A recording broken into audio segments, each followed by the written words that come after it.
what is the connection between R square and MAPE and how do you interpret it? So I'll start with the interpretation of these two guys and then you'll easily understand what is the connection between them. R square is explaining you the percentage variance explained by your regression model.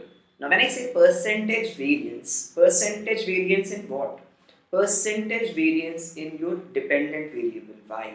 So your y is spread across the mean of y, which is it's sometimes up, sometimes below.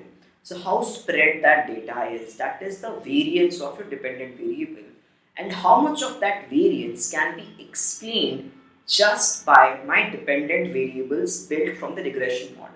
That is your R square, and this gives you a good way to understand how well your model fits.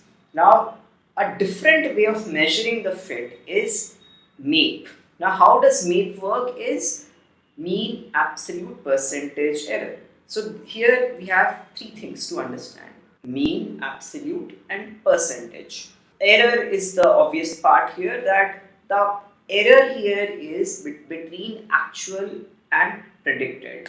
So here the thing which we are trying to take mean of, absolute percentage error in the predicted and actual. This will give you a fit measure of your regression. If you're using R square, over there you have to see the difference calculation is between predicted and mean, and in mean the difference calculation is between predicted and actual. So in some ways you might be tempted to say that MAPE is more apt for fit measure, and you might be right as well.